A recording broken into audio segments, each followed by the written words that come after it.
Swayam Prabha. Digital India. Educated India.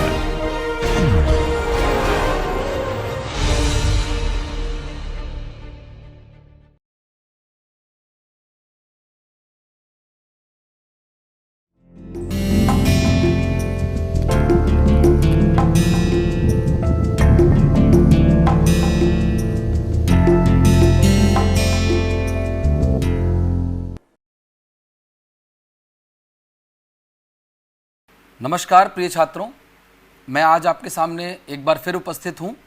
अपने इस course title applied psychology के साथ, जिसका ये आज 22वां सत्र है, यानी लेक्चर नंबर 22, एंड इसका टाइटल है एजुकेशनल साइकोलॉजी इन एक्शन। और व्यवहारिक मनोविज्ञान के इस 22वें सत्र में आज हम अपने जो चर्चा हमारी पिछले सत्र नंबर 20 और सत्र नंबर 21 में एजुकेशनल साइकोलॉजी के ही संदर्भ में जो हमने अभी तक चर्चाएं की, जिन चीज़ों को हमने अभी तक रेखांकित किया, उसी क्रम में हम आज अपना ये सत्र उसमें उस चर्चा को आगे बढ़ाएंगे और साथ ही साथ ये देखने का प्रयास करेंगे कि किस तरह से शिक्षा मनोविज्ञान अपने जो भी सिद्धांत हैं, जो रिसर्चेज हैं, जो फाइंडिंग्स हैं, उनके आधार पर किस प्रकार से स्टूडेंट्स की, टीचर्स की और पूरे एजुकेशनल सेटिंग को बेहतर बनाने के लिए किस प्रकार से कार्यरत है और किस प्रकार से उन सभी सिद्धांतों का यहाँ उपयोग होता है, और किस तरह से जो स्टूडेंट्स को आने वाली समस्याएं हैं या उनकी जो लर्निंग रिलेटेड जो प्रॉब्लम्स हैं या एजुकेशनल सेटिंग्स में किस तरह से उनकी उन प्रॉब्लम्स को दूर किया जाए और उनके ओवरऑल लर्निंग एक्सपीरियंस को बेहतर बनाया जाए, इन सभी पर आज हम अपने इस सत्र में चर्चा करेंगे। तो सबसे पहले जो एजुकेशनल साइकोलॉजी में एक कॉन्सेप्ट है और वो है स्पेशल नीड्स का कॉन्सेप्ट, और इसको अमूमन SEN यानी स्पेशल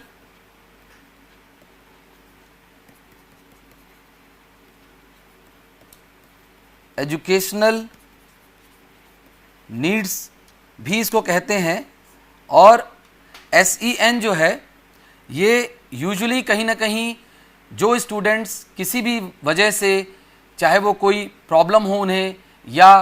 किसी और अदर फैक्टर की वजह से, चाहे वो डेवलपमेंटल फैक्टर हो या चाहे वो किसी तरह का न्यूरोलॉजिकल फैक्टर हो या कोई सोशल फैक्टर हो, या फिर कहीं ना कहीं जो ऐसे स्टूडेंट्स होते हैं जो एक्सेप्शनल हैं या गिफ्टेड स्टूडेंट्स हैं, टैलेंटेड स्टूडेंट्स हैं, उन सभी को कहीं ना कहीं जो स्पेशल नीड्स होती हैं उनकी, यानी SEN स्पेशल एजुकेशनल नीड्स, उन सभी को फुलफ़िल करना या उनका ध्यान रखना, सर्वप्रथम उन्हें समझना, फिर उसके बाद उनको फुलफ़िल करने का प्रयास करना और एक प्रॉपर इंटरवेंशन के साथ उन सभी नीड्स को पूरा करने का जो प्रयास है वो एजुकेशनल साइकोलॉजी में किया जाता है। Therefore, role of educational psychology in understanding special needs of pupils and provide intervention to meet the needs of pupil, यानी कि एजुकेशनल साइकोलॉजी का एक प्रमुख रोल है to understand the special needs and to provide intervention so that जो ज़रूरतें हैं, जो नीड्स हैं स्टूडेंट्स की, प्यूपिल्स की, उनको पूरा किया जा सके एक बेहतर तरीके से। इसके बाद जो एजुकेशनल साइकोलॉजी का एक जनरल अप्रोच है जिसमें 4 प्रमुख चरण होते हैं, उनकी हम यहाँ पर एक चर्चा करेंगे। जिसमें पहला जो प्रमुख चरण है दैट इज़ टू एसेस, और इस असेसमेंट की प्रक्रिया में जो मुख्य रूप से कार्य किया जाता है that is to gather information, यानी कि इसमें स्टूडेंट्स की उनसे रिलेटेड जितनी भी इंफॉर्मेशंस हो सकती हैं, चाहे वो उनकी एबिलिटी से संबंधित हो, चाहे वो उनकी इंटेलिजेंस से संबंधित हो, चाहे वो उनकी मोटिवेशन से संबंधित हो, चाहे वो उनकी इमोशनल नीड से संबंधित हो या इमोशनल इंटेलिजेंस हो, या उनकी पर्सनैलिटी हो,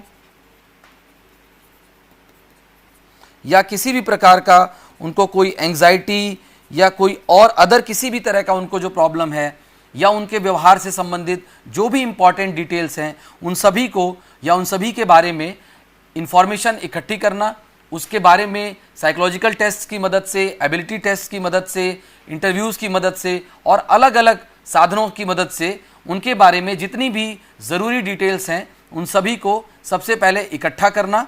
और उनकी जो भी अंडरलाइंग प्रॉब्लम्स हैं, चाहे वो ऑटिज़म हो या ADHD हो या किसी भी तरह की कोई भी और अन्य जो समस्या उनको है, सर्वप्रथम उसको आइडेंटिफाई किया जाना with the help of this assessment process. तो यानी कि जो नेक्स्ट असेसमेंट में जो इंपॉर्टेंट जो कार्य किया जाता है that is identification of the problem. और आइडेंटिफिकेशन के लिए सबसे पहले उनका असेसमेंट ज़रूरी है, जिसमें कि हम इंफॉर्मेशन उनके बारे में इकट्ठी करते हैं। Then based on those informations उस फीडबैक के माध्यम से, चाहे वो उनके टेस्ट के स्कोर्स हों या चाहे उनके इंटरव्यूज़ के माध्यम से या उनके टीचर्स का जो फीडबैक है या उनके द्वारा जो इन्फॉर्मेशन मिली हो, उनके पेरेंट्स से जो इन्फॉर्मेशन कलेक्ट हो रही हो, तो इस प्रकार की सभी इन्फॉर्मेशंस को इकट्ठा करने के बाद उनका आइडेंटिफिकेशन कि कौन सी प्रॉब्लम उनको है या किस तरह की उनको इंटरवेंशन की रिक्वायरमेंट है। तो ये जो प्रक्रिया है, इसके पूर्ण होने के बाद जो अगली प्रक्रिया है that is plan. And plan means that in this phase usually there is a planning, यानी कि जो भी प्रॉब्लम सामने उभर कर आई है उस बच्चे की या उसकी एजुकेशनल नीड्स से संबंधित, उस प्रॉब्लम के लिए हम क्या इंटरवेंशन प्लान कर रहे हैं और उस इंटरवेंशन को हम किस प्रकार से वहाँ पर एग्जीक्यूट करेंगे और किस तरीके से हम उस बच्चे के लिए उस इंटरवेंशन टेक्निक को वहाँ पर इंट्रोड्यूस करेंगे, ये सभी जो हमारे पास रिसोर्सेज अवेलेबल हैं, सो दैट उन रिसोर्सेज की मदद से हम वो जो भी ट्रीटमेंट या जो भी इंटरवेंशन हम वहाँ पर प्लान कर रहे हैं उसके लिए हमारे पास कौन से रिसोर्सेज अवेलेबल हैं, किस तरीके का सपोर्ट उस बच्चे को चाहिए, वो सपोर्ट किस तरह से उसे मिलेगा, चाहे वो टीचर्स से सपोर्ट आवश्यक हो या चाहे वो स्कूल सिस्टम से वो सपोर्ट आवश्यक हो या उसके फैमिली, उसके फ्रेंड्स, उसके क्लासमेट्स, जिस भी लेवल से उस सपोर्ट की रिक्वायरमेंट है उसको किस प्रकार से प्लानिंग के तहत, स्ट्रेटजी के तहत उसको क्रियान्वयन किया जाएगा। और उस पूरी प्रक्रिया में इस पूरी जो हम कहते हैं कि उसके बारे में उस स्टूडेंट की नीड्स को समझते हुए एक प्लान तैयार किया जाएगा, जिसमें सारे रिसोर्सेज का और सभी प्रकार के जो सपोर्ट सिस्टम है उनका मूल्यांकन किया जाएगा और साथ ही साथ क्या स्ट्रेटेजी अपनाई जाएगी, इन सब का वहाँ पर एक हम कह सकते हैं ब्लूप्रिंट तैयार होता है या एक प्रकार का वहाँ पर एक प्लानिंग तैयार होती है। और इसके आधार पर अगले स्टेप पर हम चलते हैं and that is to actually enact the plan, यानी कि जो डू फेज है दैट इज टू इनेक्ट। अब हमने उस बच्चे के बारे में ज़रूरी सूचनाएं कलेक्ट कर ली, उस बच्चे की समस्या को हमने आइडेंटिफाई किया, उसकी नीड्स को हमने आइडेंटिफाई किया और उसके बाद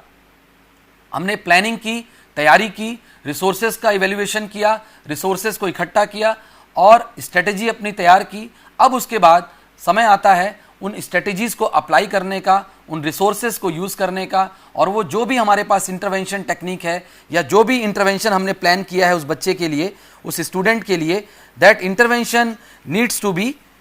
अप्लाइड। और उसको अब हम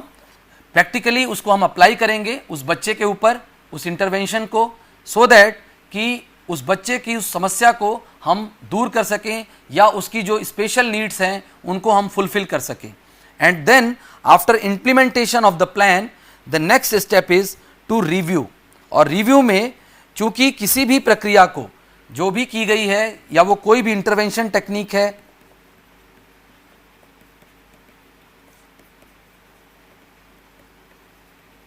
या वो किसी भी प्रकार का जो भी वहाँ पर उस बच्चे को ट्रीटमेंट अगर कोई दिया गया है या जो भी required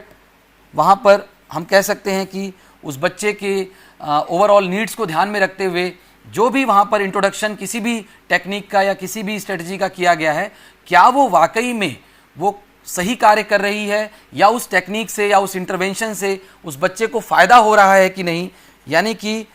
the children is getting benefit और नॉट, जो बच्चा है, जो स्टूडेंट है, उसे बेनिफिट मिल रहा है या नहीं, या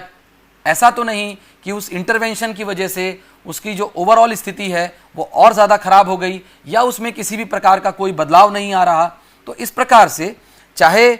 जो भी स्थिति हो, उसका मूल्यांकन होना यानी उसका इवैल्यूएशन होना ज़रूरी है कि जो हमने स्ट्रेटेजी या इंटरवेंशन जो वहाँ पर प्लान किया है और एग्जीक्यूट किया है, उसका रिजल्ट क्या है, और उस रिजल्ट का जानना हमारे लिए बहुत ज़रूरी है, ताकि फर्दर प्लानिंग हो सके कि हम भविष्य में उस स्ट्रेटेजी को या उस इंटरवेंशन को कंटिन्यू करेंगे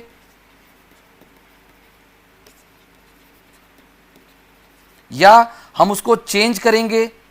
कोई नई स्ट्रेटेजी लगाएंगे, क्योंकि हो सकता है वो इंटरवेंशन अगर इफेक्टिव ना हो, उससे बच्चे को फायदा ना हो रहा हो, then there is a need to change the intervention technique और टू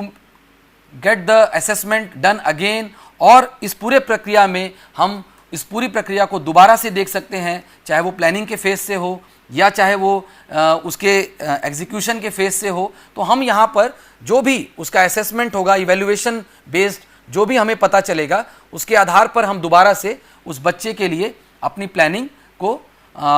हम देखेंगे कि क्या हमारी जो स्ट्रेटेजी थी वो वर्क कर रही है या नहीं वर्क कर रही है, और उसके आधार पर हम अपना निर्णय लेंगे। तो इस पूरी प्रक्रिया में जो अक्सर नीड्स सामने निकल कर आती हैं, स्पेशल नीड्स जो बच्चों की सामने निकल कर आती हैं ऑफ द स्टूडेंट्स, उनके कुछ टाइप्स हैं जो कि इस प्रकार हैं, जिसमें पहला है स्पेशल लर्निंग डिफ़िकल्टी। और यूजुअली इस तरह की जो डिफ़िकल्टी है, इसमें हम देखते हैं डिसलेक्सिया या डिस्कैल्कुलिया, इस प्रकार की जो स्पेसिफिक लर्निंग डिसेबिलिटीज़ हैं, ये इस तरह की जो नीड्स होती हैं उनको स्पेशल लर्निंग डिफ़िकल्टी के तौर पर आइडेंटिफाई किया जाता है, और इसकी चर्चा हम अपने इसी सत्र में आगे करेंगे। Then there is moderate learning difficulty, यानी कि क्या बच्चे को सामान्य रूप से जो उसकी लर्निंग है उसको करने में उसे दिक्कत आती है, यानी मॉडरेट डिफ़िकल्टी वो बच्चा फील करता है। और यूजुअली ये जो मॉडरेट, सीवियर एंड प्रोफाउंड जो लर्निंग डिफ़िकल्टी की यहाँ पर बात हो रही है, इसमें हम आईक्यू के कॉन्सेप्ट का इस्तेमाल कर सकते हैं to understand this learning difficulty. यानी कि मॉडरेट जो लेवल ऑफ लर्निंग डिफ़िकल्टी होगी, उसमें अमूमन बच्चे का जो आईक्यू होता है that is somewhere near around 70 to 59 और 55, वो रेंज अलग अलग हो सकती है। और इसके बाद सीवियर जो लर्निंग डिफ़िकल्टी है दैट इज़ फ्रॉम 50 to 35, और जो प्रोफाउंड लर्निंग है, जो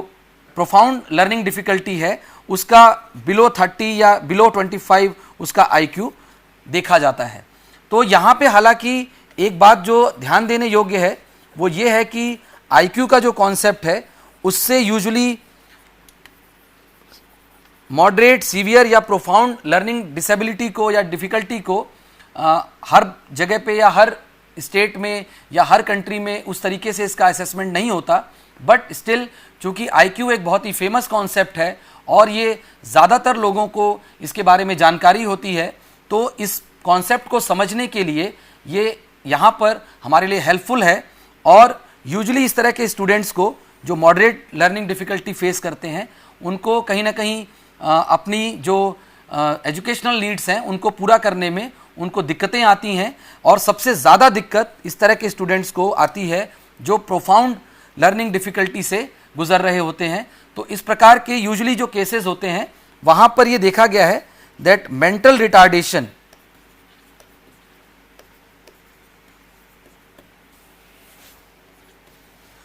अक्सर देखा जाता है इस तरह के केसेस में, और सीवियर लर्निंग डिफ़िकल्टी के केसेस में भी मेंटल रिटार्डेशन देखा जाता है। एंड अकॉर्डिंग टू DSM-5 ये जो कैटेगरीज हैं ये कहीं ना कहीं ओवरऑल उस बच्चे की या उस इंडिविजुअल की जो लाइफ है या जो फंक्शनिंग है उसको भी प्रभावित करती हैं ये कंडीशंस, यानी कि जो उसकी नॉर्मल फंक्शनिंग है उसमें भी उस बच्चे को कहीं ना कहीं दिक्कत आती है। तो इस तरीके से ये डिफ़िकल्टी केवल एजुकेशनल सेटिंग तक सीमित ना रह करके उसकी ओवरऑल लाइफ, यानी कि जो उसकी ओवरऑल एक्टिविटीज़ हैं उस बच्चे की, उन सभी में कहीं ना कहीं ये प्रॉब्लम देखने को मिलती है और इसलिए ये और ज़्यादा इस पर ध्यान दिए जाने की ज़रूरत होती है। Then social, emotional and mental health, यानी कि अगर बच्चे के अंदर किसी प्रकार की कोई social, emotional and mental health से रिलेटेड कोई नीड हो उसको, यानी कि वो किसी ऐसी समस्या से गुजर रहा हो, may be if the child is having any kind of suicidal thoughts, यानी कि वो इमोशनल डिस्टर्बेंस या मेंटल हेल्थ से रिलेटेड उसका इशू माना जाएगा, या फिर वो बच्चा ड्रग एब्यूज़ की चपेट में आ गया हो। और इस प्रकार की जब कंडीशन हो जाती है तो हमको ये देखना है एज ए एजुकेशनल साइकोलॉजिस्ट या फिर एज ए टीचर भी कि उस बच्चे को हम कैसे उनकी समस्याओं से उनको हम बाहर निकाल सकते हैं और कहीं ना कहीं वो बच्चा एक स्पेशल नीड उसकी है, एक रिक्वायरमेंट उसकी है कि उस पर ज़्यादा ध्यान दिया जाए, उसको इस तरह की जो उसकी बैड हैबिट्स हैं या उसकी जो प्रॉब्लम्स हैं कहीं ना कहीं उससे उसको निजात दिलाई जाए, उसको बाहर उससे निकाला जाए। Then there is another type of need which is speech, language and communication needs. और इसमें देखा गया है कि बहुत सारे बच्चों को लैंग्वेज यानी कि बोलने में, जैसे स्टटरिंग एक प्रकार की समस्या है जो अक्सर बच्चों को जो चिल्ड्रन इससे गुजरते हैं उनको कहीं ना कहीं ओवरऑल अपनी एजुकेशन में, अपने स्कूल में उनको समस्याएं आती हैं इसकी वजह से। तो इससे उनका ओवरऑल जो कॉन्फिडेंस है वो भी कम होता है और उनकी जो ओवरऑल परफॉर्मेंस है वो भी इसकी वजह से कई बार नीचे आती है। तो इस प्रकार की जो समस्याएं हैं और वो कम्युनिकेशन से भी संबंधित हो सकती हैं ये समस्याएं, तो इस प्रकार की समस्याओं को भी ध्यान दिया जाना ज़रूरी है। देन हियरिंग इम्पेयरमेंट, यानी वो स्टूडेंट्स, वो चिल्ड्रन जिनको सुनने में दिक्कत आती है, उस तरह के स्टूडेंट्स को भी स्पेशल नीड होती है और वहाँ पर भी इंटरवेंशन की रिक्वायरमेंट होती है। Then visual impairment which is related to vision, यहाँ पर बच्चों के अंदर विजन से रिलेटेड लॉस हो जाता है जिसकी वजह से उनको अपनी क्लासरूम में देखने में दिक्कत आती है, ब्लैक बोर्ड से या टीचर की जो भी इंस्ट्रक्शंस हैं उनको समझने में प्रॉब्लम आती है। तो इस प्रकार की जो हियरिंग एंड विजुअल इम्पेयरमेंट्स होती हैं ये भी कहीं ना कहीं इस चीज़ को दर्शाते हैं कि वो चाइल्ड या वो स्टूडेंट जो है उसकी स्पेशल नीड्स होंगी। देन मल्टी सेंसरी इम्पेयरमेंट, ये और भी ज़्यादा सीवियर कंडीशन होती है और इसमें मल्टीपल उसके सेंस ऑर्गन्स की डिसेबिलिटी उस बच्चे को होती है और इस प्रकार की जो नीड्स होती हैं वहाँ पर और ज़्यादा उसको स्पेशल नीड्स होती हैं ताकि उसकी जो एजुकेशनल रिक्वायरमेंट्स हैं उनको फुलफ़िल किया जा सके। इसके अलावा फिज़िकल डिसेबिलिटी, कुछ ऐसे भी केसेस देखे गए हैं जिसमें बच्चों को ऑर्थोपेडिक जो प्रॉब्लम्स हैं या इस तरह की डिसेबिलिटीज़ हैं, लोकोमोटर डिसेबिलिटीज़ हैं या फिर कोई भी शरीर के उनकी अंग से जुड़ी हुई कोई भी फिजिकल डिसेबिलिटी जिसकी वजह से उस बच्चे की ओवरऑल जो एजुकेशन है वो नेगेटिवली अफेक्ट हो रही है। तो इस प्रकार की जब कोई कंडीशन होती है तो उन बच्चों की जो नीड्स होती हैं उनको स्पेशल नीड की कैटेगरी में रखा जाता है। देन ऑटिज्म स्पेक्ट्रम कंडीशन, और इस प्रकार की कंडीशन में जिसकी चर्चा हम अपने इस सत्र में आगे भी करेंगे, बच्चे यूजुअली जो सोशल कम्युनिकेशन है उनका वो बहुत वीक होता है, उनका दूसरों से इंटरेक्शन करने का जो एबिलिटी है वो बहुत ही, हम कह सकते हैं कि कमज़ोर होती है या डेवलप नहीं होती, और साथ ही साथ उनकी जो लैंग्वेज एबिलिटी है वो भी उतनी अच्छे से डेवलप्ड नहीं होती यूजुअली। तो इस तरह से इस प्रकार के जो कैंडिडेट्स हैं या इस प्रकार के जो स्टूडेंट्स हैं उनका भी ध्यान दिया जाना, उनकी स्पेशल नीड्स को भी ध्यान दिया जाना बहुत ज़रूरी हो जाता है। देन कम्स अदर डिफ़िकल्टी या डिसेबिलिटी, इनके अलावा कोई भी और अन्य प्रकार की जो डिसेबिलिटी या डिफ़िकल्टी से अगर कोई बच्चा जूझ रहा है या उसको समस्या है तो उसको इस श्रेणी में रखा जाता है। और इस तरह के सभी स्टूडेंट्स या इस तरह के सभी बच्चे जो होंगे जिनको ये ओवरऑल समस्याएं, इनमें से कोई एक या अगर अलग अलग समस्याएं उनको हैं, देन उस बच्चे को डेफिनेटली स्पेशल नीड्स रिक्वायरमेंट है और उसको एजुकेशनल सेटिंग में बेहतर परफॉर्मेंस के लिए, उसको एक बेहतर इंडिविजुअल बनाने के लिए ये सभी जो उसकी प्रॉब्लम्स हैं उनको एड्रेस करना ज़रूरी है और इसके लिए प्रॉपर इंटरवेंशन सही समय पे दिया जाना बहुत आवश्यक है। अब हम बात करते हैं जो हमने पिछले अभी टाइप ऑफ नीड्स में जो देखा, इसमें स्पेसिफिक लर्निंग डिसेबिलिटीज़ की अगर हम बात करें या स्पेसिफिक लर्निंग डिफ़िकल्टी की बात करें तो it is a neurological condition that impacts on the way in which information is understood, processed and learn. यानी कि स्पेसिफिक लर्निंग डिसेबिलिटी जैसे कि हमने देखा था, इसमें बच्चे को पर्टिकुलर कोई एक एक्टिविटी करने में उसको ज़्यादा दिक्कत आती है क्योंकि उसकी जो इंफॉर्मेशन प्रोसेसिंग की जो उसकी एबिलिटी है कहीं ना कहीं वो प्रभावित होती है और इसीलिए ये एक प्रकार का न्यूरोलॉजिकल कंडीशन है, यानी कुछ न्यूरॉन के लेवल पर कुछ समस्या होने की वजह से, और ये समस्या किसी भी कारण से हो सकती है, इसके जेनेटिक फैक्टर्स भी हो सकते हैं, इसके डेवलपमेंटल फैक्टर्स भी हो सकते हैं, यानी कि at the time of birth बच्चे के साथ अगर किसी भी तरह का कोई ट्रॉमा या कोई बर्थ से रिलेटेड कोई कॉम्प्लिकेशन हुआ हो, इसके अलावा किसी भी तरह का कोई टॉक्सिक सब्सटेंस से एक्सपोजर या कोई भी ऐसी इंजरी या कुछ इस तरह का उसको डिजीज़ हुआ हो जिसकी वजह से वहाँ पर उसका न्यूरोनल हम कह सकते हैं कि डैमेज हुआ हो, इस प्रकार की कोई भी कंडीशन हो सकती है, कोई भी कॉज हो सकता है जिससे ये स्पेसिफिक लर्निंग डिफ़िकल्टी जो है वो बच्चे में देखी जा सकती है। और इसकी जो एग्जाम्पल्स हैं उसको हम आगे अभी अपने सत्र में चर्चा करेंगे, डिसलेक्सिया की और ADHD की। देन मॉडरेट लर्निंग डिफ़िकल्टीज़, इसमें चिल्ड्रन में struggle with activities such as reading, writing, math और कॉम्प्रिहेंशन। यानी कि जो बेसिक हम देख रहे हैं कि जो एजुकेशनल रिक्वायरमेंट्स हैं, जो बच्चे की लर्निंग रिक्वायरमेंट्स हैं, उनमें उस बच्चे को दिक्कत आती है, समस्या आती है। Then severe learning difficulties, it is a description of a condition in an adult or child that reflects significant cognitive or intellectual impairments। अब यहाँ पे हम देखते हैं कि मॉडरेट कंडीशन से आगे जाते हुए यहाँ पर जो प्रॉब्लम है, यानी कि जो कॉग्निटिव इम्पेयरमेंट या इंटेलेक्चुअल इम्पेयरमेंट यहाँ पर सीवियर लर्निंग डिफ़िकल्टी के केस में देखने को मिलेगा, वो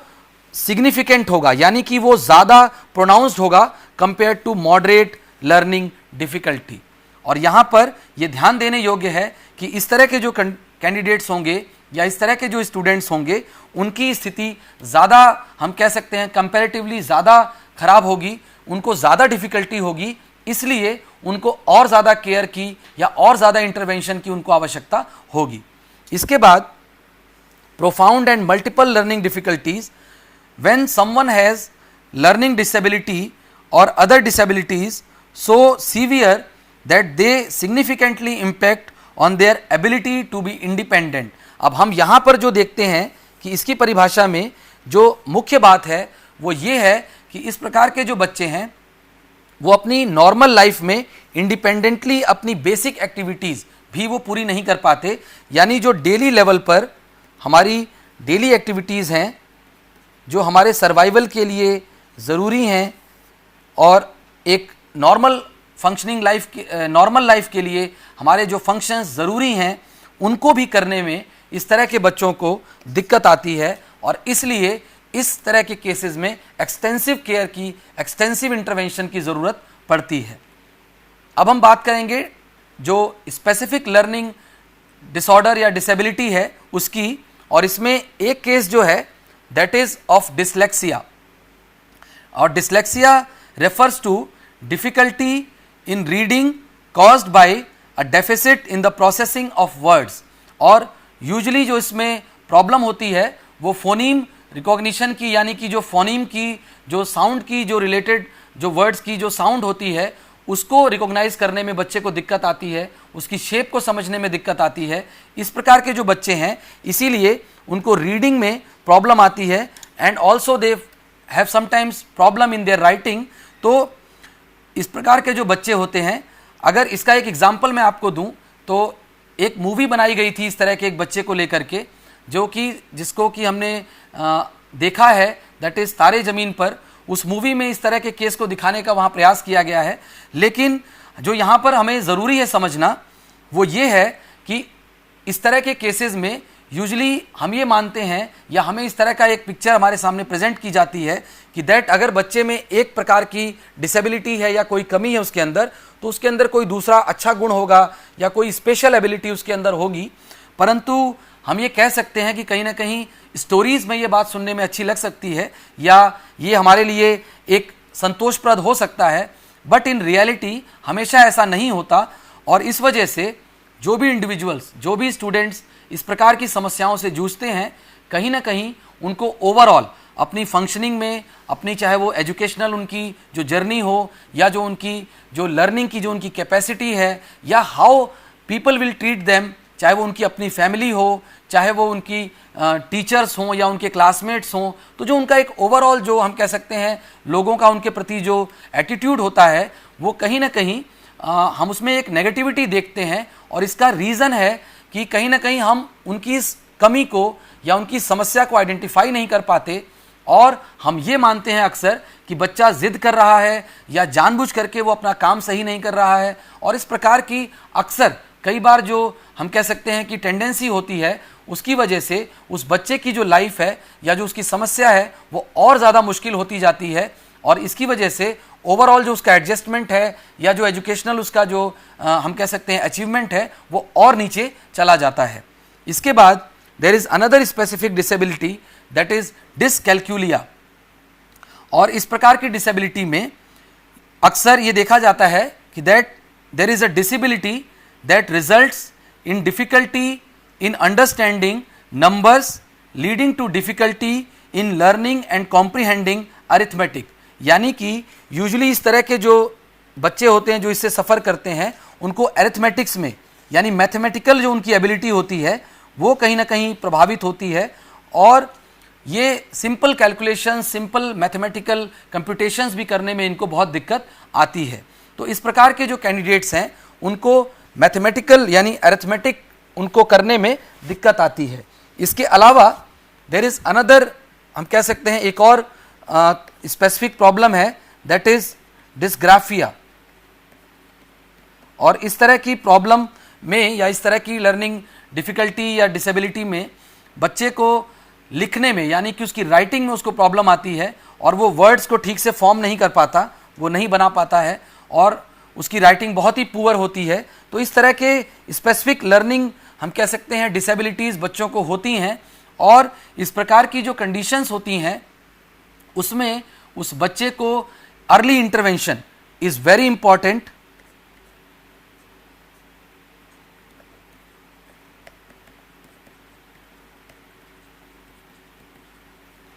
और कहीं ना कहीं अगर इस बच्चे को टाइमली, इस तरह के बच्चों को जो स्पेसिफिक लर्निंग डिसेबिलिटी से जो जूझ रहे हैं, अगर उनको टाइम पर इंटरवेंशन ना दिया जाए तो उनके अंदर अक्सर लर्नड हेल्पलेसनेस की फिनोमिनन को देखा गया है। और ये एक प्रकार की ऐसी प्रक्रिया है जिसमें बच्चा ये सीखता है समय के साथ कि अब वो चाहे जो भी कर ले उसकी कंडीशन में कोई सुधार नहीं हो सकता, यानी अब किसी भी तरह से उसका कोई भला नहीं हो सकता। और इस प्रकार की जो सोच बच्चे के अंदर डेवलप होती है उसको लर्नड हेल्पलेसनेस उसको कहते हैं। और एक्सपेरिमेंट्स के माध्यम से भी ये देखा गया है दैट कि अगर किसी के अंदर इस प्रकार की टेंडेंसी डेवलप हो जाए तो उसके अंदर और ज़्यादा हम कह सकते हैं गिरावट आती है उसकी परफॉर्मेंस में या उसका जो ओवरऑल अप्रोच है लाइफ को लेकर के, कहीं ना कहीं उसमें बहुत ज़्यादा डिफ़िकल्टीज उसको आती हैं। Then we will talk about ADHD, that is attention deficit and hyperactivity disorder. और ये जो ADHD की समस्या है इसमें अमूमन दो तरह के इसमें सिम्टम्स यानी दो अलग अलग कंडीशंस देखने को मिलती हैं। वन इज इन अटेंशन या इनएबिलिटी टू पे अटेंशन और मेंटेन अटेंशन, और दूसरा है हाइपर एक्टिविटी या इम्पल्सिविटी। और ये दोनों ही हम कह सकते हैं कि जिस भी बच्चे को ADHD से डायग्नोज किया जाएगा या जो डायग्नोज होगा ADHD, उस बच्चे के अंदर ये दोनों ही तरह की प्रॉब्लम्स मौजूद हो सकती हैं या इनमें से कोई एक प्रॉब्लम भी उस बच्चे के अंदर हो सकती है, यानी कि combination of these two and either of the two उस बच्चे के अंदर देखा जाता है। अब यहाँ पर इनअटेंशन की स्थिति में वो बच्चा, अगर हम इसको एजुकेशनल सेटिंग के हिसाब से समझें तो वो बच्चा क्लासरूम में ध्यान नहीं देगा, टीचर के इंस्ट्रक्शंस को, बातों को वो नहीं सुन पाएगा या नहीं सुन पाएगा, या वो वहाँ चाहकर भी अपना अटेंशन नहीं लगा पाएगा, वो बुक में रीडिंग में अपना ध्यान नहीं लगा पाएगा, यानी वो अटेंशन अपना वहाँ पर बना के नहीं रख पाएगा। तो इस तरह से कहीं ना कहीं वो बच्चा जो है उसको अपना अटेंशन मेंटेन करने में, फोकस करने में प्रॉब्लम आएगी। देन हाइपर एक्टिविटी, और इस तरह की कंडीशन में वो बच्चा बहुत ज़्यादा एक्टिव होगा, यानी कि ऐसा कई बार प्रतीत होता है कि इस तरह के बच्चों में एक प्रकार की कोई मोटर लगी हो और वो मोटर ऑन कर दी गई है और अब वो बंद होने का नाम नहीं ले रही, यानी कि ये निरंतर हिलते डुलते रहते हैं, बहुत ज़्यादा तेज़ी से चलते हैं या दौड़ते हैं और इस प्रकार से ये हर समय मोशन में रहते हैं, ऐसा लगता है। तो इस प्रकार से ये बच्चे भी कहीं ना कहीं हाइपर एक्टिविटी की वजह से या अपने जो मूवमेंट की इनकी इम्पल्स है ये उसको कंट्रोल नहीं कर पाते। तो यहाँ पर ADHD के केस में ये देखा गया है कि दैट आज से अगर हम लगभग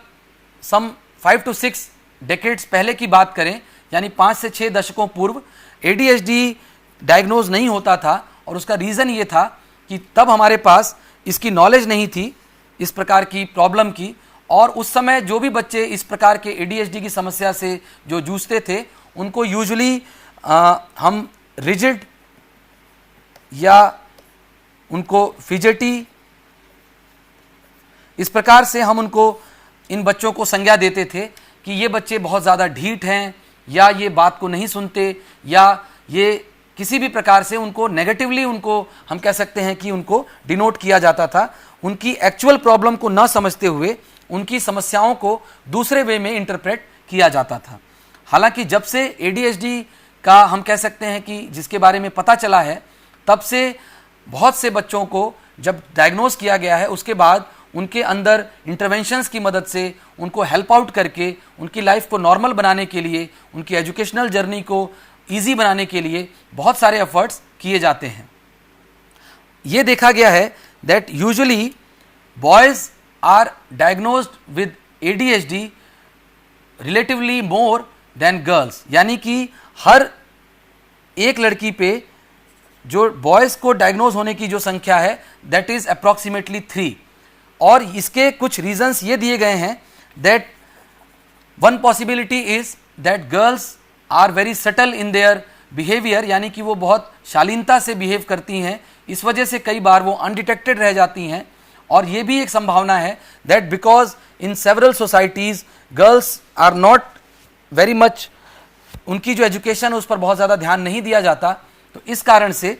कई बार वो अननोटिस्ड रह जाती है उनकी जो ADHD की प्रॉब्लम है। और इसके अलावा जो बॉयज़ हैं they are usually more notorious in the classroom, and also teachers they have a tendency to report about boys more compare to the girls, यानी कि टीचर जो कि बॉयज़ को लेकर के उनके अंदर ज़्यादा रिपोर्टिंग टेंडेंसी देखी गई है, इस वजह से भी ये माना जाता है कि ओवरऑल जो एक डिफरेंस देखने को मिलता है that prevalence of ADHD is more in boys compare to girls. हालांकि रिसेंट के दिनों में ये देखा जा रहा है कि ये जो गैप है, ये जो रेशियो का गैप है, ये काफ़ी हद तक कम होता जा रहा है between the girls and boys. साथ ही साथ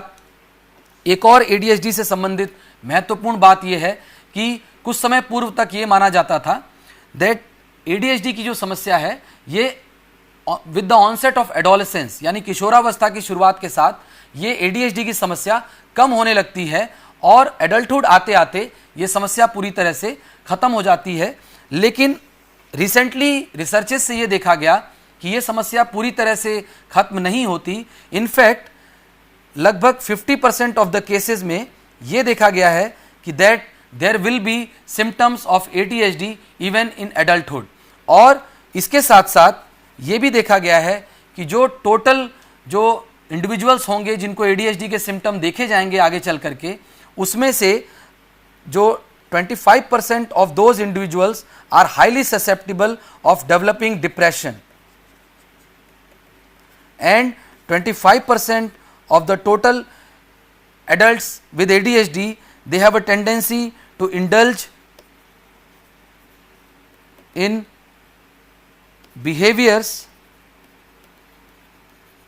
which are not good, यानी कि deviant behaviors जैसे alcoholism, drug abuse या किसी तरह की कोई एंटी सोशल एक्टिविटी, इस प्रकार का ये इनके अंदर इंडल्जेंस अक्सर देखा जाता है। तो यहाँ पर जो हमें ध्यान देने योग्य बात है वो ये है कि अगर ADHD अनट्रीटेड रह जाता है तो वो भी एक समस्या है, और उस बच्चे की जो ओवरऑल एकेडमिक्स या ओवरऑल जो उसकी एजुकेशनल जर्नी है वो तो नेगेटिवली प्रभावित होती ही है, साथ ही साथ उस बच्चे की जो पूरी लाइफ है, उसकी जो आगे आने वाली पूरी एडल्ट लाइफ है वो भी नेगेटिवली अफेक्ट हो सकती है। तो इसलिए ADHD को डायग्नोज किया जाना टाइमली और उसमें इंटरवेंशन दिया जाना बहुत ज़रूरी होता है। अगर हम ADHD के ट्रीटमेंट की बात करें तो उसके ट्रीटमेंट में एक जो सबसे पहले हमारे पास विकल्प है दैट इज ऑफ मेडिकेशन, और कई प्रकार की हमारे पास मेडिकेशंस अवेलेबल हैं टू ट्रीट ADHD, परंतु यहाँ पर मेडिकेशन को लेकर के दो तरह के ओपिनियंस हैं। According to one opinion medication is good, and according to second opinion medication is not good, or we can say it is bad for the child or the person who is suffering from ADHD. अब इसके दोनों पहलू को हम यहाँ समझने का प्रयास करेंगे। एक पहलू में जहाँ पर ये कहा जाता है कि मेडिकेशन इज़ गुड, उसमें ये देखा गया है कि बच्चे के जो सिम्टम्स हैं उसमें बहुत ज़्यादा रिलीफ मिलता है, और कहीं ना कहीं उस बच्चे को अब उसके साथ हम उसको वापस उसके एजुकेशनल सेटिंग में उसकी ओवरऑल जो हम कह सकते हैं जो प्रॉब्लम्स हैं वो जब कम होती हैं तो हम उस बच्चे के साथ उसको वापस नॉर्मलसी की तरफ लाने के लिए medication is a good option. लेकिन जब हम बात करते हैं कि why medication is not good, तो ये देखा गया है that in several cases medication has side effects, और ये side effects in the form of headache और नोजिया और अलग अलग तरह के जो प्रॉब्लम्स हैं उसके रूप में ये सामने आते हैं। हालांकि डोज को एडजस्ट करने के बाद कई बार इन साइड इफ़ेक्ट्स को कम कर लिया जाता है, या इनको हम कह सकते हैं कि इनको कंट्रोल कर लिया जाता है, बट स्टिल इसके लॉन्गर रन में क्या साइड इफ़ेक्ट्स होंगे दीज आर स्टिल अननोन। और साथ ही साथ इस पे ड्रग पे हम पूरी तरह से डिपेंडेंट हो करके या ये मान करके कि ड्रग केवल दे देने से या मेडिकेशन का यूज़ कर लेने से उस बच्चे की वो समस्या पूरी तरह से ख़त्म हो जाएगी या क्योर हो जाएगी, तो ये एक मिसकंसेप्शन है। और यहाँ पर ये ज़रूरी हो जाता है कि दैट अलॉन्ग विद मेडिकेशन, यानी दवाई के साथ साथ उस बच्चे को इंटरवेंशन यानी बिहेवियरल लेवल पर उसकी जो ट्रीटमेंट है वो की जानी बहुत ज़रूरी है। और इस तरह के इंटरवेंशंस में बहुत ज़्यादा फ़ायदा देखा गया है बच्चों के अंदर, और कहीं ना कहीं उनके अंदर जो खुद को कंट्रोल करने की जो उनकी एक एबिलिटी है उसको रिकॉग्नाइज करना उस बच्चे के लिए बहुत इम्पॉर्टेंट है। और जब वो बच्चा ये फील करता है दैट ही और she has the ability to control his और हर बिहेवियर, तो ये जो उनके अंदर सेंस डेवलप होता है ये बहुत इम्पॉर्टेंट है। और इस तरह के जो बच्चे हैं वो आगे चल करके ADHD से होने वाली जो समस्याएं हैं उनको वो बेहतर तरीके से ओवरकम कर पाते हैं। Then we will talk about autism spectrum conditions. In this condition there is impairment in reciprocal social interaction, verbal and non verbal communications and behavioural flexibility. जैसा कि हमने अपने इस सत्र के शुरुआत में भी कहा था कि इस प्रकार के जो स्टूडेंट्स होते हैं या इस प्रकार के जो इंडिविजुअल्स होते हैं उनको सोशल बिहेवियर में, सोशल इंटरेक्शन में उनको प्रॉब्लम होती है, और वो जब दूसरे उनके साथ बात करते हैं या उनसे इंटरेक्ट करते हैं तो वो उनको रेसिप्रोकेट नहीं कर पाते, जो कि ह्यूमन लाइफ के लिए एक बहुत ही हम कह सकते हैं ज़रूरी कंपोनेंट है। चाहे वो एक स्टूडेंट हो, चाहे वो एक एडल्ट हो, चाहे वो एक वर्क प्लेस में आप हों या विद इन फैमिली हो, तो ये हमारे लिए बहुत ज़रूरी होता है दैट सोशल रेसिप्रोकेशन, यानी कि जिसमें हम लोगों से मिलते हैं तो हम उनका अभिवादन करते हैं या उनका अभिवादन स्वीकार करते हैं या उनसे बात करते हैं, उनसे इंटरेक्ट करते हैं। तो इस प्रकार की जो हमारी एक्टिविटीज़ हैं ये सभी एक्टिविटीज़ हमें सोशल बनाती हैं, और कहीं ना कहीं जो ऑटिज़म जिन बच्चों को डायग्नोज किया जाता है उन बच्चों की ये एबिलिटी सीवियरली हैम्पर्ड होती है, और साथ ही साथ वो कम्युनिकेशन स्किल्स भी उनकी बेहतर नहीं होती, क्योंकि यूजुअली ये देखा गया है कि उनकी जो वर्बल एबिलिटी है वो डेवलप्ड नहीं होती है। इसके साथ ही साथ there is another Asperger syndrome, यानी ऑटिज्म का ही ये एक टाइप है, और एस्पर्जर सिंड्रोम में ये देखा जाता है कि लैंग्वेज डेवलप तो होती है बच्चे की, बट जो उसकी सोशल इंटरेक्शन है वो बहुत सीवियरली हैम्पर्ड होती है। यानी इस तरह के जो बच्चे हैं वो दूसरों के साथ इंटरेक्ट करने में उनको बहुत ज़्यादा प्रॉब्लम होती है।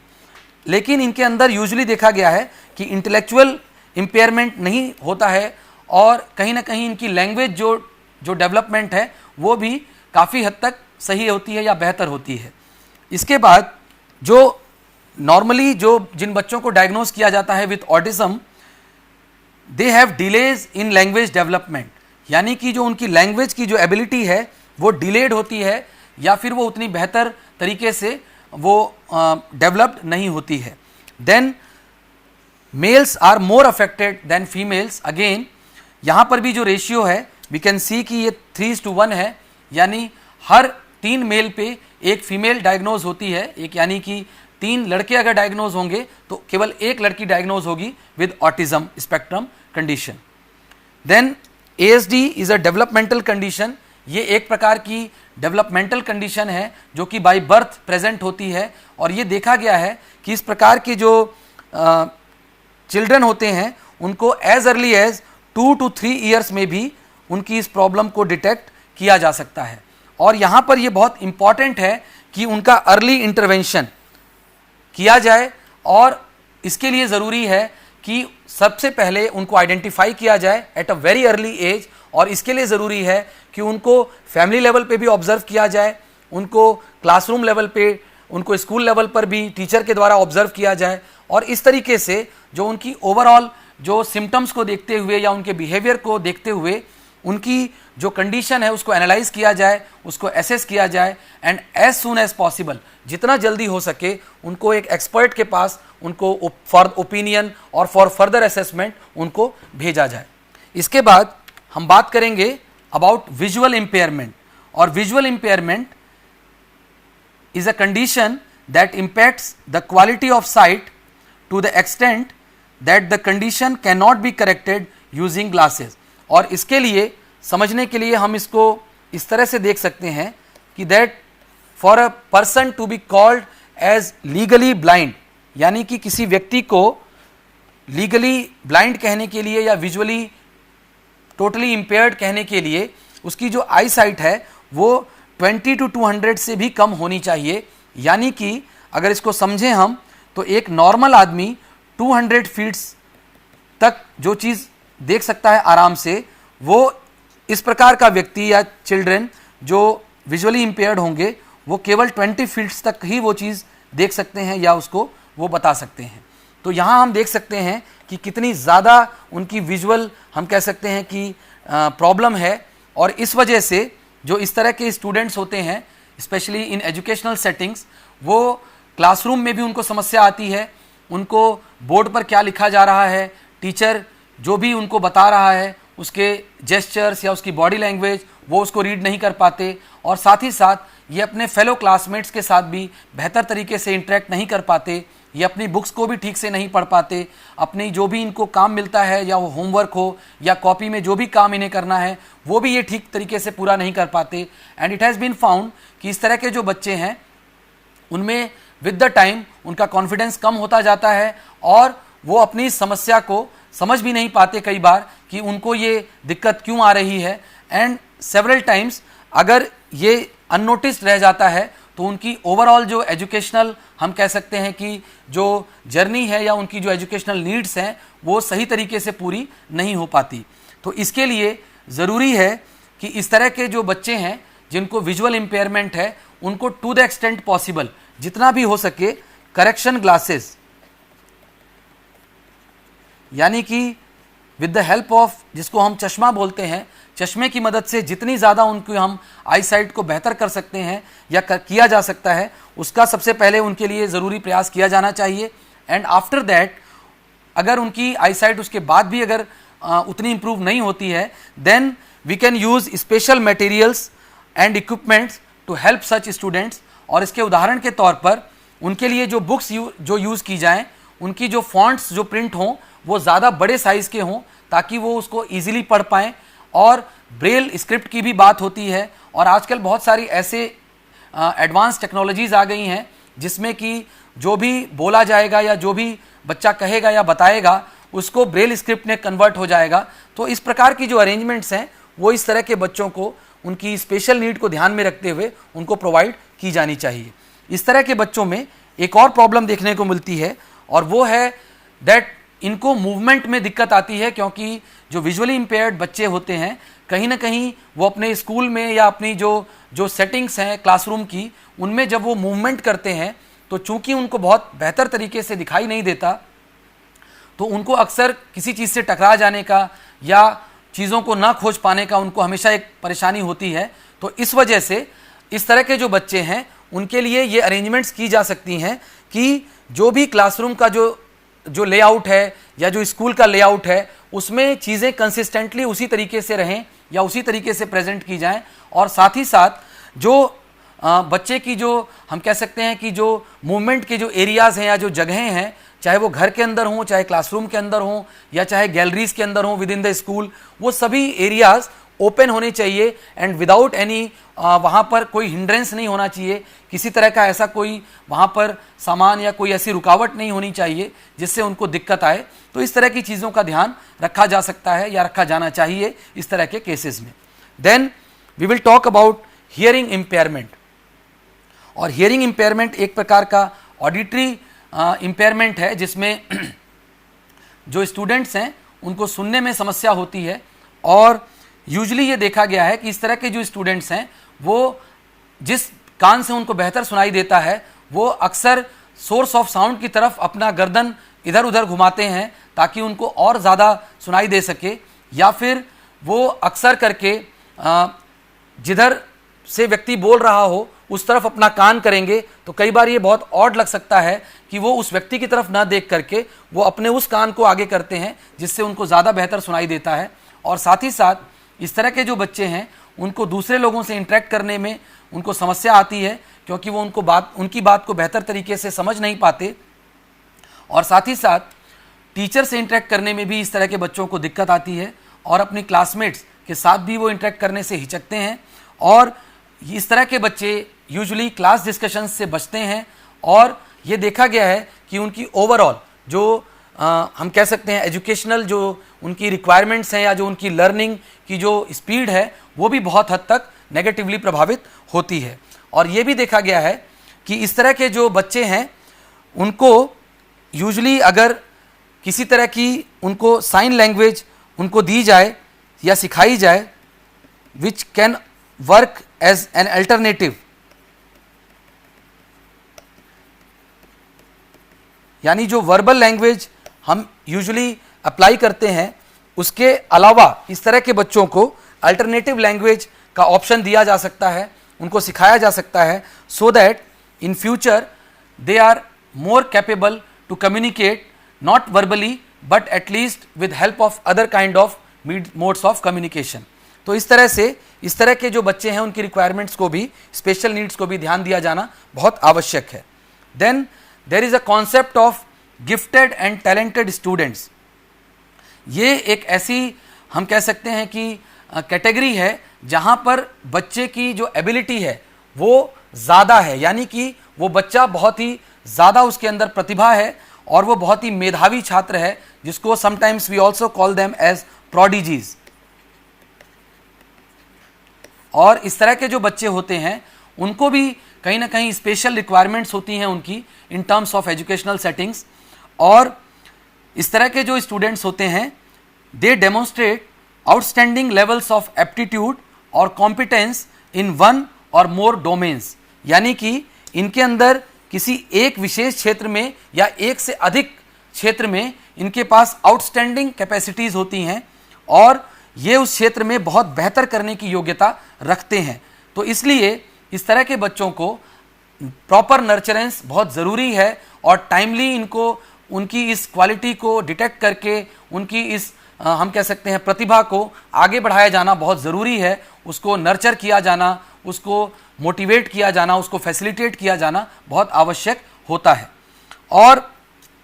एक लॉन्गिट्यूडनल स्टडी कंडक्ट की गई थी बाय टर्मेन, और इस स्टडी में उन्होंने देखा कि अप्रोक्सीमेटली 13,000 गिफ्टेड स्टूडेंट्स के ऊपर उन्होंने ये स्टडी की, और उसमें टर्मेन ने जो रिजल्ट्स जो उनको मिले उसमें कुछ महत्वपूर्ण रिजल्ट्स ये थे दैट इस तरह के जो स्टूडेंट्स थे या इस तरह के जो इंडिविजुअल्स थे who were categorised as talented या गिफ्टेड स्टूडेंट्स, उनको देखा गया कि they are usually bigger, athletic, और साथ ही साथ ये इस तरह के जो बच्चे हैं उनके अंदर लोअर डेलिंक्वेंसी यानी एंटी सोशल बिहेवियर इनके अंदर कम देखा गया, और साथ ही साथ जो इनकी ओवरऑल जो एडजस्टमेंट टुवर्ड्स लाइफ है दैट वाज बेटर। तो इस प्रकार की कुछ फाइंडिंग्स टर्मेन को मिली अपने इस लॉन्गिट्यूडिनल स्टडी में। हालांकि यहाँ पर एक ऑब्वियस फ्लॉ जो था टर्मेन की इस पूरी स्टडी में वो था कि इन्होंने गिफ्टेड स्टूडेंट्स को आइडेंटिफाई करने के लिए केवल एक आईक्यू के कॉन्सेप्ट को यूज़ किया था, क्योंकि उस टाइम पे एक आईक्यू ही एक ऐसा कॉन्सेप्ट था जो अवेलेबल था to identify such students. But आज के समय में देयर इज़ अ नीड कि हम इस तरह के बच्चों को केवल उनके इंटेलिजेंस के माध्यम से या उनकी आईक्यू के आधार पर हम उनको आइडेंटिफाई न करें, बल्कि उनको हर डोमेन में, चाहे वो स्पोर्ट्स से रिलेटेड हो, चाहे वो आर्ट्स यानी कि किसी तरह की विशेष, चाहे वो सिंगिंग, डांसिंग, इस तरह की कोई उनकी एबिलिटी हो, या कोई उनकी हम कह सकते हैं कि किसी तरह की कोई फाइन आर्ट्स कैपेबिलिटी उनके अंदर है, या इस तरह की जो भी उनके अंदर कैपेसिटीज़ हैं या कैपेबिलिटीज़ हैं, उन सभी को आइडेंटिफाई किया जाना ज़रूरी होता है। और इसलिए केवल इंटेलिजेंस के ही हम कह सकते हैं कि उसमें हम लिमिट ना रहें कि कोई बच्चा जो हाईली इंटेलिजेंट होगा या सुपर इंटेलिजेंट होगा केवल उसी को हम टैलेंटेड या गिफ्टेड चाइल्ड के तौर पर रिकॉग्नाइज करेंगे, बल्कि हर वो बच्चा जो कि किसी भी एक पर्टिकुलर डोमेन में, चाहे वो कोई स्पोर्ट्स फील्ड हो या कोई आर्ट एंड क्राफ्ट की फील्ड हो या किसी अदर स्पेशलाइज्ड एबिलिटी यानी सिंगिंग, डांसिंग या इस तरह के, या कोई म्यूजिकल इंस्ट्रूमेंट बजाने को लेकर के, तो इस तरह के जितने भी एबिलिटीज़ हो सकती हैं उन सभी में अगर कोई बच्चा बेहतर कर रहा है या उसके अंदर बहुत अच्छा टैलेंट है तो उसको नर्चर किए जाने की ज़रूरत है। और यूजुअली ये देखा गया है कि इस तरह के बच्चे जो जिनके अंदर ये स्पेशल टैलेंट्स होते हैं, और जब उनकी फैमिलीज़ ये आइडेंटिफाई करती हैं यानी स्पेशली उनके पेरेंट्स कि बच्चे के अंदर ये स्पेशल टैलेंट है, तो इट हैज़ बीन फाउंड कि जो पेरेंट्स हैं वो उस बच्चे के ऊपर ज़्यादा एफर्ट्स करते हैं, ज़्यादा समय इन्वेस्ट करते हैं, ज़्यादा रिसोर्स इन्वेस्ट करते हैं, और वो उसकी इस कैपेसिटी को एनहांस करने के लिए और उसको फर्दर फैसिलिटेट करने के लिए बहुत सारे सेक्रीफाइसेस भी करते हैं। और कई बार ये भी देखा गया है दैट पेरेंट्स यूजुअली शिफ्ट और move their homes to places या सिटीज़ जहाँ पर उन बच्चों को और ज़्यादा बेहतर कोचिंग या फैसिलिटीज़ मिल सकें उनकी उस एबिलिटी को इम्प्रूव करने के लिए। तो इस प्रकार से फैमिलीज़ बहुत बार बड़े बड़े सेक्रीफाइसेस करती हैं, और यहाँ पर ये देखा गया है दैट जब फैमिलीज़ या पेरेंट्स जब सेक्रीफाइस करते हैं तो वो बच्चे जो गिफ्टेड चिल्ड्रन हैं यहाँ पर, वो भी कहीं ना कहीं रिस्पॉन्ड करते हैं अपने फैमिली के इस सेक्रीफाइस को देखते हुए। वो बच्चे भी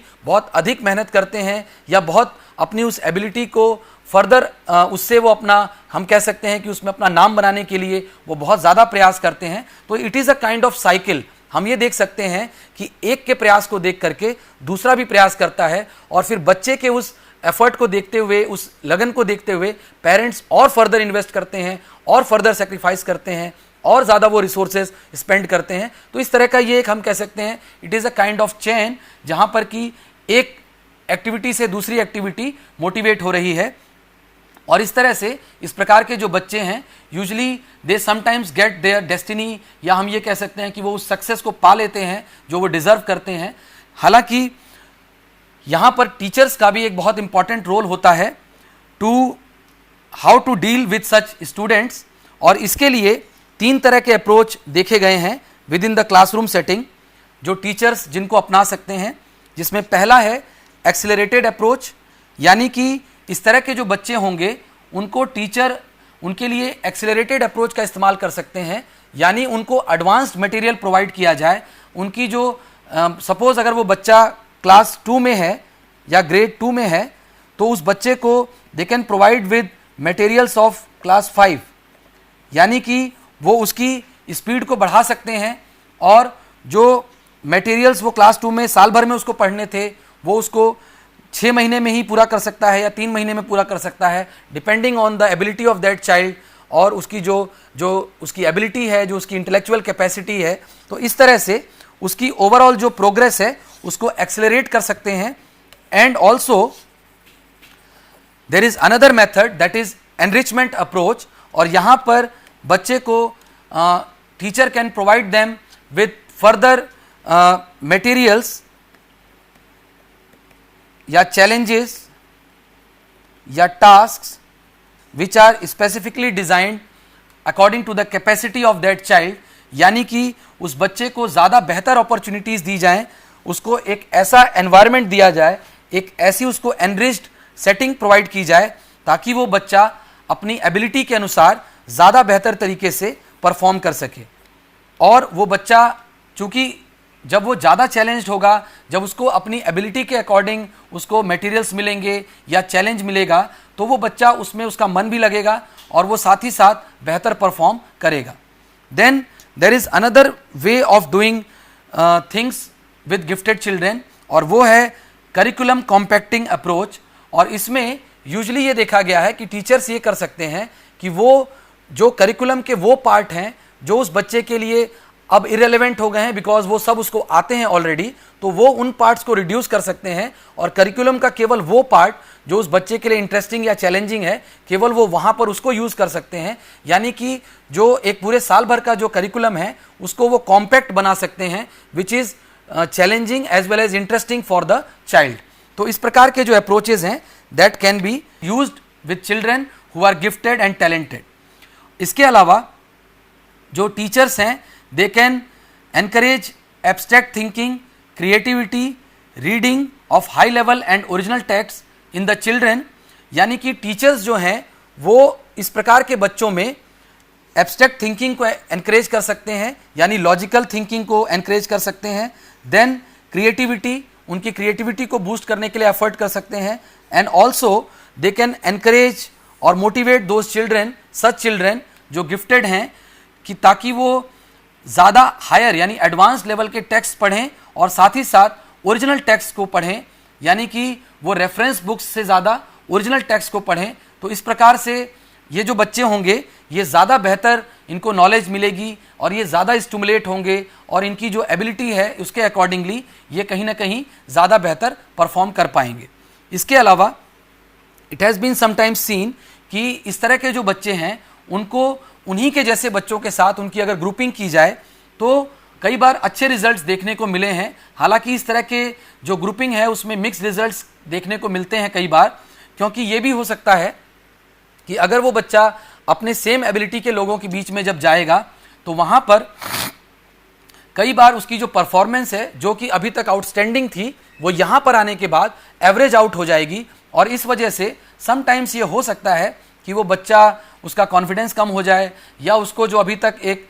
उसका जो कहीं ना कहीं उसको लगता था कि वो बहुत आसानी से चीज़ों को कर लेता है, तो उसको इस तरह का एक सेटबैक मिल सकता है। तो कहीं ना कहीं थोड़ा सा एक ये मिक्स्ड टाइप का रिजल्ट इसमें देखने को मिलता है अमंग द रिसर्चर्स। देन इस केस में इस तरह की जो बच्चों से डील करना है उसमें टीचर्स के लिए कुछ क्वालिटीज़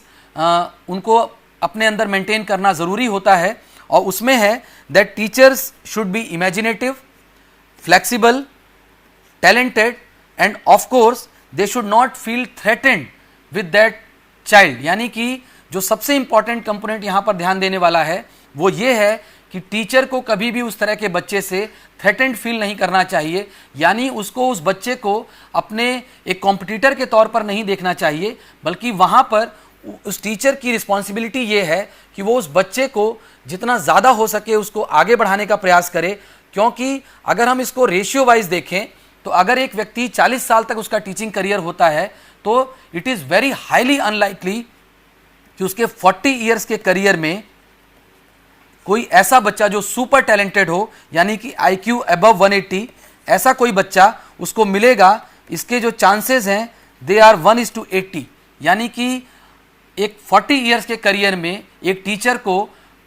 1:80 चांस है कि उसको एक ऐसे बच्चे से पाला पड़ेगा जिसका इतना हाई लेवल ऑफ IQ होगा या जो इतना एक्सट्रीमली टैलेंटेड होगा। तो इस वजह से यहाँ पर टीचर्स को खुद को ये फील करना चाहिए कि उन्हें ये अपॉर्चुनिटी मिली है, that they have this opportunity to nurture such children, such talent. तो इसलिए उनको इस अपॉर्चुनिटी को हम कह सकते हैं कि एक बेहतर ढंग से उसको अप्रोच करना चाहिए और उसको as a challenge, as a positive challenge उसको लेना चाहिए और कहीं ना कहीं उसके पॉजिटिव आउटकम्स से उनको खुद को भी जोड़ना चाहिए। साथ ही साथ teacher should also be supportive, यानी कि इन सभी, यानी कि एकेडमिकली उस बच्चे को एनहांस करना, उसको मोटिवेट करना, इस सभी के साथ साथ बहुत ज़रूरी होता है कि उस बच्चे को सपोर्ट प्रोवाइड किया जाए और साथ ही साथ उस बच्चे के अंदर इंट्रिंसिक मोटिवेशन को नरिश किया जाए। यानी कि all the time external reward की बात ना करके उस बच्चे के अंदर जो पढ़ने को लेकर के या उन एक्टिविटीज़ को करने को लेकर के जो एक इंट्रिंसिक मोटिवेशन, यानी जो इंजॉय का जो एक फीलिंग है, उसको मेंटेन किया जाना बहुत ज़रूरी है, सो दैट कि वो बच्चा उस एक्टिविटी को करने से ही उसको अच्छा लगे, ताकि वो अपनी उस एबिलिटी को इंजॉय करे। तो इस वजह से इस तरह की जो कंडीशन क्रिएट करना वो भी टीचर्स की ही रिस्पॉन्सिबिलिटी का एक पार्ट है। तो यहाँ पर हमने देखा कि